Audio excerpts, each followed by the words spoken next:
మా ప్రియమైనటువంటి సహోదరులకు ప్రభు నామమున మీకు మా శుభాభివందనాలు తెలియజేస్తున్నాం. ఈ దినం మనం యొక్క బైబిల్ పఠనము కార్య ఆరంభము కంటే కార్య అంతము మేలనేటువంటి భాగాన్ని అనుసరించి ప్రసంగి గ్రంథం 7-8 వచనం ప్రకారం మనం తలస్తూ ఉన్నాం. కొంతమంది వారి యొక్క జీవిత చరిత్రను ఆరంభంలో ఏ విధంగా ఉన్నారు, అంతములో ఏ విధంగా ఉన్నారు అనేది, ఆరంభం కంటే కూడా అంతములో ఏ విధంగా ఉంటున్నామో దానిని బట్టే మనకు నిత్యత్వంలో ప్రతిఫలము బహుమానము ఉంటుంది, దేవుని రాజ్యం ఉంటుంది. కాబట్టి ఆరంభం కంటే అంతములో సరైన విధంగా లేకపోయినట్లయితే గొప్ప నష్టానికి గురయ్యేటువంటి వారంగా ఉంటాం. ఈ విధంగా బైబిల్ గొప్ప సాక్ష్యాన్ని మనకు ఇవ్వగలుగుతూ ఉంది. హెబ్రీ పత్రిక 11వ అధ్యాయము 31వ వచనంలో, విశ్వాసమును బట్టి రాహబను వేశ్య వేగుల వారిని సమాధానంగా చేర్చుకున్నందున అవిధేయులతో పాటు నశింపకపోయేను. గమనించినారా? రాహాబు అనేటువంటి యొక్క వేశ్య దేన్ని పట్టుకుంది? విశ్వాసమును పట్టుకుంది. ఈమె చరిత్రను గురించి మనందరికీ బాగా తెలుసు. రాహాబు ఎరికో పట్టణంలో ఉన్నటువంటి తాను, ఎరికోలో వారంట అవిధేయులతో పాటు, వారు అవిధేయులు అంటే దేవుని యందు విశ్వాసం లేనటువంటి వారు అనుకోవచ్చు. ఎరికో పట్టణం అనేటువంటి విషయాన్ని గురించి మనకు చాలా విషయాలు బైబిల్లో ఉన్నటువంటి సత్యము మనకు తెలుసు. ఈ ఎరికో పట్టణము సంఖ్యాకాండము 22వ అధ్యాయంలో ప్రారంభించబడుతుంది. ఇశ్రాయేలు ప్రజలు ఐగుప్తులోంచి వచ్చిన తర్వాత యోర్దాను అవతల ఎరికో ఎదుటనే వారు దిగినట్లుగా మనం చూడగలం. ఎరికో అనేటువంటి దానికి చాలా విషయాలు రాయబడ్డాయి. ఎరికో శాపగ్రస్తమైందిగా ఉంటుంది. ఎరికో పట్టణంలో జరిగినటువంటి నష్టాలు కూడా మనకు తెలుసు. అందుకొరకనే ఎరికోలో ఉంటున్నటువంటి యొక్క ఈమె ఏం చేసిందంటే వేగుల వారిని సమాధానంగా పంపినది. దేవుని యందు విశ్వాసం ఉంచి తన యొక్క జీవితంలో తనకు పేరు ఏంటంటే వేశ్య అనేటువంటి యొక్క విషయం మనకు కనబడుతూ ఉంది. వేశ్య అనేటువంటి విషయం తన యొక్క జీవిత విధానంలో వేశ్యగా ఉన్నటువంటి సందర్భం మనం చూడగలం. కాబట్టి మనం గమనిస్తే యెహోషువ గ్రంథము 2వ అధ్యాయంలో, మరి యెహోషువ గారి కాలంలో యెహోషువ గారు 1వ వచనం ప్రకారం నూను కుమారుని యెహోషువ వేగుల వారిని 2 మనుషులను పిలిపించి, మీరు పోయి ఆ దేశమును ముఖ్యముగా ఎరుకోను చూడని వారితో చెప్పి షిత్తీము నుండి వారిని రహస్యముగా పంపిన. వారు వెళ్ళి రాహాబను వేశ్య ఇంట్ల చేరి అక్కడ దిగగా, గమనించినారా? యెహోషువ గ్రంథం 2వ అధ్యాయంలో సెలవిచ్చిన రీతిగా వారు ఎరికో పట్టణానికి వెళ్ళకముందు ఆ దేశము, ఆ నది దాటక ముందు వారు వేగుల వారిని 2 యెహోషువ గారు పంపినాడు. ముఖ్యంగా ఎరికో పట్టణాన్ని గురించి వారిద్దరిని పంపినప్పుడు వారిద్దరిని ఆమె చేర్చుకున్నట్లుగా మనం చూస్తూ ఉన్నాం. చేర్చుకోవడానికి కారణం ఏంటంటే ఆమె దేవుని యందు విశ్వాసం ఉంచినటువంటిదిగా అని మనకు విశ్వాసమును బట్టి రాహాబు అంట. అందుకనే హెబ్రీ గ్రంథకర్త చెప్పినట్లు విశ్వాసమును బట్టింది. మేము చదువుతున్నాం, గమనించండి. ఒక దుష్టుల యొక్క దేశంలోను, శాపగ్రస్తమైనటువంటి యొక్క దేశంలో, ఆ పట్టణంలో ఉన్నటువంటి యొక్క స్త్రీ అక్కడ ఉండి వీరి దేవుణ్ణి, యెహోవా దేవుణ్ణి ఆమె నమ్మినట్లు మనం ఇక్కడ చూడగలం.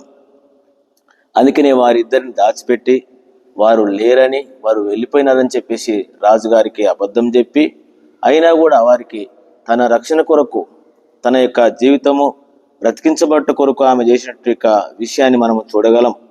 8వ వచనం ప్రకారము, ఆ వేగుల వారు పండుకొనక మునుపు ఆమె వారున్న మిద్దె మీదికి వచ్చి ఇట్లనెను, యెహోవా ఈ దేశమును మీకు ఇచ్చుచున్నాడనియు, మీ వలన మాకు భయం పుట్టించుననియు, మీ భయం వలన ఈ దేశ వాసులందరికీ ధైర్యం చెడిననియు నేను ఎరుగుదును. చూసినారా? మీరు ఐగుప్తు దేశంలో నుండి వచ్చినప్పుడు మీ ఎదుట యెహోవా ఎర్ర సముద్రమును నీరును ఎలాగూ ఆరిపోజేసెనో, యోర్దాను తీరమునున్న అమోరీల 2 రాజులైన సీహోనును యోగును మీరేమి చేస్తురో, అనగా మీరు వారిని ఎలాగూ నిర్మూలం చేస్తురో ఆ సంగతి మేము వింటిమి. మేము విన్నప్పుడు మా గుండెలు కరిగిపోయాను. మీ దేవుడైన యెహోవా ఆకాశమందును భూమి మీద ఎంతటో దేవుడే. మీ ఎదుట ఎట్టి మనుషులను ధైర్యము ఏమాత్రము ఉండదు. చూసినారా ఏమని విశ్వాసం ఉంచింది? ఎర్ర సముద్రం నుంచి జరిగినటువంటి సంగతులను గురించి ఆమె విన్నది. ఎక్కడ ఉండి? ఎరికో పట్టణంలో ఉండి, ఒక వేశ్యగా ఉండి అలాంటి యొక్క విశ్వాసం తనకు కలిగింది. దేవుడు ఆమె కృపను బట్టి, ఆమె విశ్వాసాన్ని బట్టి, ఆమె జీవితం ఏ విధంగా ఉన్నా కూడా ఆమె విశ్వాసాన్ని మనం చూడగలం. అందుకనే ఆమె అంటది, పైన ఆకాశమందునను కింద భూమి ఎందును దేవుడే. మీ ఎదుట ఎట్టి మనుషునికైనా ధైర్యం ఏమాత్రం ఉండదు అని చెప్పి 12వ వచనం ప్రకారం, నేను మీకు ఉపకారం చేసిన కనుక మీరును నా తండ్రి ఇంటికి ఉపకారము చేసి నాకు నిజమైన ఆనవాలి అని. చూసారా, ప్రభు అయిన యేసునందు విశ్వాసం ఉంచము, అప్పుడు నీవును నీ ఇంటి వారు రక్షించబడతారు అని చెప్పేసి ఒక భయంకరమైన శాపగ్రస్తమైనటువంటి పట్టణంలో, ఒక భయంకరమైన జీవితంలో వేశ్య ఎక్కడో నుంచి వచ్చేటువంటి ఇశ్రాయేలు ప్రజలను తాను వారి దేవుణ్ణి నమ్మి, ఇప్పుడు ఏమైందంటే ఇశ్రాయేలు వంశంలోనికి చేర్చబడింది. ఇది చాలా ప్రాముఖ్యమైనటువంటి విషయం. ఇశ్రాయేలు వంశంలోనికి చేర్చబడింది, ఎక్కడో ఉన్నటువంటి దేవుని నమ్మింది. ప్రియమైనటువంటి వారలారా, ఆ పట్టణంలో ఉండి, వారి పట్టణంలో వారి మధ్యలో ఉండి వారి దేవుణ్ణి విడిచిపెట్టేసి, వారి విధానాన్ని విడిచిపెట్టేసి, ఎక్కడో ఉన్నటువంటి ఇశ్రాయేలు దేవుని నమ్మి తన నమ్మకత్వాన్ని బట్టి ఇప్పుడు ఏం చేయబడిందంటే ఆ దుర్మార్గుల పట్టణంలో నుండి ఆమె కుటుంబం రక్షించబడ్డట్టు మనం చూడగలం. ఒక ఆలోచించవలసిన విషయం ఏంటంటే, ఒక దుర్మార్గం పట్టణంలో ఉన్నటువంటి స్త్రీ రక్షించబడి ఇశ్రాయేలు వంశానికి చెందింది. ఈ విధంగా మనకు బైబిల్లో కొంతమంది స్త్రీలు చేయగలరు. స్త్రీలను మనం చూడగలం. ఒకటి తామారు అటువంటి స్త్రీ, మత్తయి సువార్త 1వ అధ్యాయం నుంచి మనకు కనబడుతుంది. తర్వాత ఎవరు అని అంటే ఇక్కడ రాహాబు కనబడుతుంది, ఆ తర్వాత రూతు కనబడుతుంది. వీళ్ళందరూ కూడా అన్య కుటుంబం నుంచి వచ్చినటువంటి వాళ్ళే. నేను చదువుతున్నాను, గమనించండి. మత్తయి సువార్త 1వ అధ్యాయంలో ఈ విధంగా వ్రాయబడి ఉంటుంది. ఒక అన్యులు, దేవునికి విరోధస్తులు, దేవునికి దూరమైనటువంటి వారు ప్రభునందు విశ్వాసం ఉంచి వారు జీవిస్తే ఈ రోజుల్లో విశ్వాస జీవితంగా ఉన్నటువంటి మన విషయం ఏమని మనం తలంచగలము. అందుకనే గమనించండి, నేను చదువుతున్నాను. మత్తయి సువార్త 1వ అధ్యాయము 5వ వచనం, నయస్సోను షల్మాను రాహాబునందు బోయాజుని కనను, బోయాజు రూతునందు ఓబేదుని కనను. ఇక్కడ ఇద్దరు స్త్రీలు కనబడతా ఉంటారు. బోయాజు గారి తల్లి పేరు ఏం పేరంటే రాహాబు.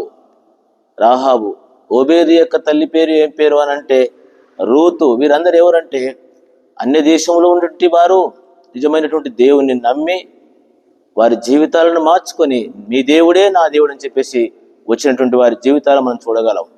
ఈరోజు రాహాబు వేశ్య ఇశ్రాయేలు దేశంలో ఒక వంశంలోనికి రాబడింది.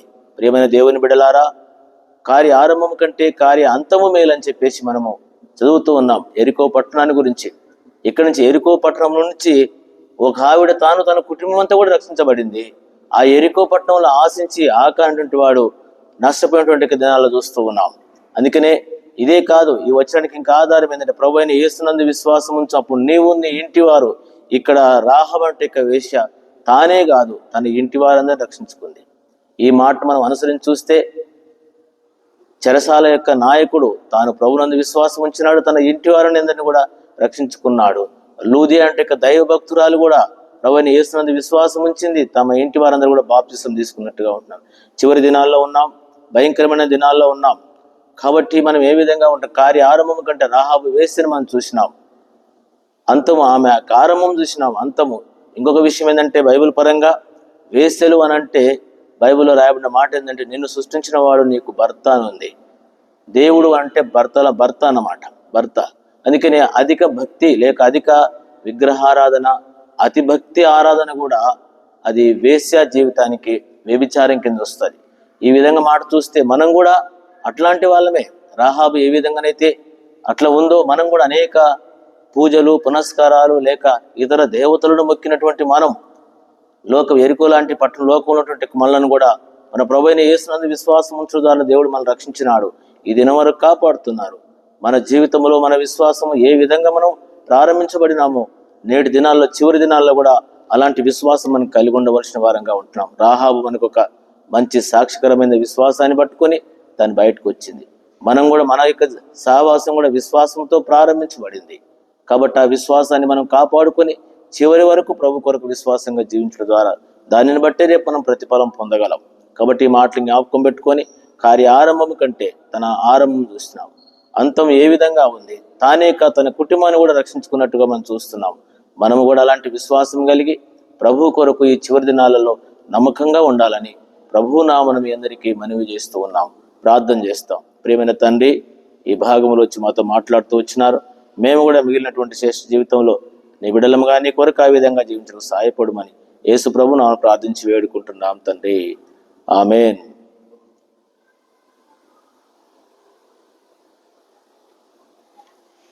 Praise the lord. మీ అందరికీ వందనాలు.